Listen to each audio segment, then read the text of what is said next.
అమ్మాయి అరువేల మంగాదేవి కళ్యాణమై మాకు 18 కట్నం కట్నం ఇచ్చి మనమైతే ఈ కూతురైన అరువేల మంగాదేవి తీసుకుని మా తమ్ముడైన వెంకటరావు తీసుకుని దిగోత్రపడి వెళ్ళిపోతాం మావయ్య అన్నాడు.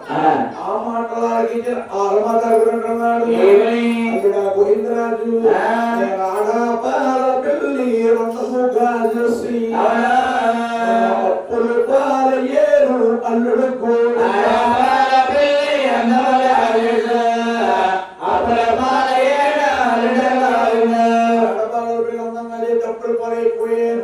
గోవిందరాజు కానబెట్టబడితే పండ ఎండ భూమి ఎవరు పుట్లున్నది,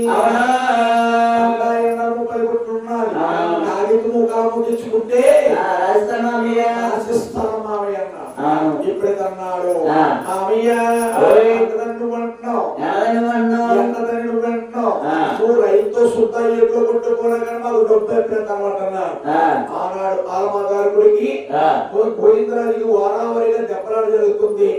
ఈ పెండు వచ్చిన వారు చిన్నవారా, నేరముని పాలముని జట్లముని జాజముని పొగడు వర్షించిన వారు ముక్కోడు ముసులు సమధించి కూర్చున్నారు. అప్పుడు అంటా ఉన్నారు, ఏమంటున్నారా నీకు పట్టు నృత్యని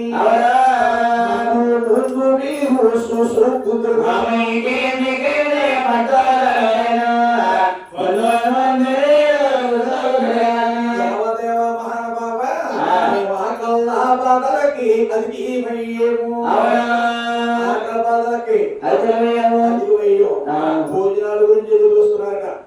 ఎన్నాళ్ళ పెళ్లికి ముందు భోజనం ఎట్టేవారా, పెళ్లి ఎట్టేవారా? పెళ్లి అయిన తర్వాత భోజనాలు ఎట్టేవారు. ఇప్పుడు ఏం చెప్తున్నారు?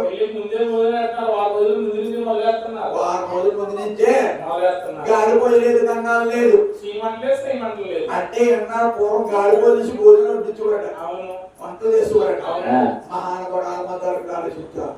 అరే ఆశ్రమ దగ్గరికి కామదేవి అనే గోమాతకు